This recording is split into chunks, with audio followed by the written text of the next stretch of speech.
बंगाल की राजनीति में आज एक नया अध्याय लिखा जा रहा है। कोलकाता के परेड ग्राउंड में आज शपथ ले रहे हैं वो नेता जिन्होंने बंगाल की सियासत का पूरा समीकरण बदल दिया।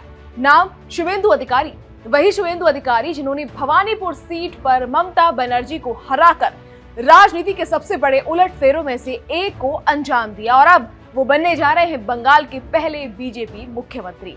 लेकिन आज सिर्फ राजनीति की नहीं, बात होगी उस नेता की संपत्ति की। आखिर बंगाल के नए मुख्यमंत्री के पास कितना पैसा है, कितनी जमीन जायदाद है और क्या उनके पास लग्जरी कारें हैं, कितना सोना चांदी है और बैंक खाते में कितनी रकम जमा है।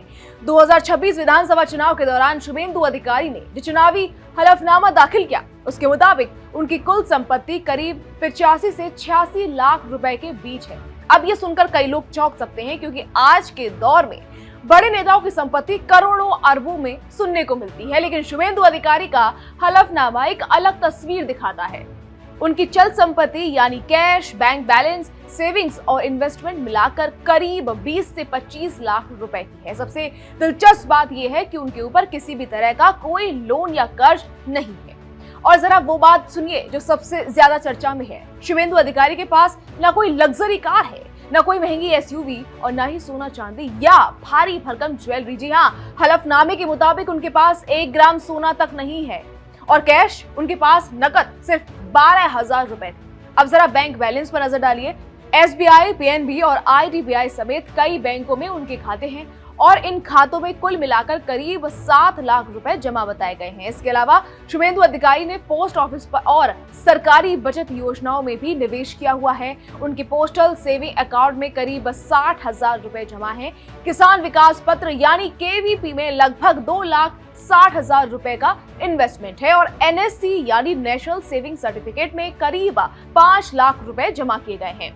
शेयर बाजार में भी उन्होंने थोड़ी बहुत हिस्सेदारी रखी है, लेकिन यहाँ भी रकम बहुत ज्यादा नहीं है। शेयर और बॉन्ड्स में उनका निवेश करीब 14,000 रुपए बताया गया है।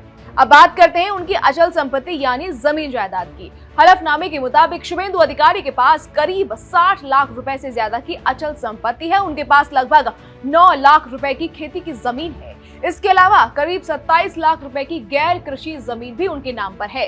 हालांकि उनके नाम पर कोई कमर्शियल बिल्डिंग या बड़ा बिजनेस नहीं है, लेकिन उनके पास 3 घर और फ्लैट जरूर हैं, जिनकी कुल कीमत करीब 25 लाख रुपए बताई गई है।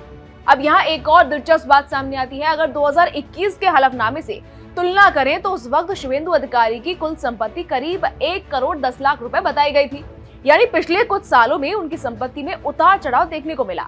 हालांकि उनकी कमाई जरूर तेजी से बढ़ी है। 2020 से 21 में उनकी सालाना आय करीब 8 लाख रुपए थी, लेकिन अब ये बढ़कर 17 लाख रुपए से ज्यादा हो चुकी है। यानी राजनीति में उनका कद जितनी तेजी से बढ़ा, उसी तरह उनकी इनकम में भी बढ़ोतरी देखने को मिली। अब जरा शुवेंदु अधिकारी के राजनीतिक और पारिवारिक बैकग्राउंड पर भी नजर डाल लेते हैं। शुवेंदु अधिकारी बंगाल की राजनीति के काफी मजबूत परिवार से आते हैं। उनके पिता शिशिर अधिकारी 3 बार सांसद रह चुके हैं। उनके 2 भाई हैं, दिव्येंदु अधिकारी और सोमेंदु अधिकारी। सोमेंदु अधिकारी बीजेपी में सक्रिय हैं, जबकि दिव्येंदु अधिकारी टीएमसी से सांसद रह चुके हैं। यानी एक ही परिवार में बीजेपी और टीएमसी दोनों की राजनीतिक मौजूदगी देखने को मिलती रही है। एक और बात जो लोग अक्सर पूछते हैं वो ये कि शुवेंदु अधिकारी की शादी हुई है या नहीं, तो आपको बता दें कि शुवेंदु अधिकारी अनमैरिड है। अब अगर पूरी तस्वीर को देखें तो शुवेंदु अधिकारी की प्रोफाइल बाकी बड़े नेताओं से काफी अलग नजर आती है। न बड़ी कारोबारी हिस्सेदारी, न लग्जरी कारों का काफिला, न करोड़ों का गोल्ड कलेक्शन, लेकिन राजनीति में पकड़ इतनी मजबूत कि बंगाल की सत्ता तक पहुंच गए।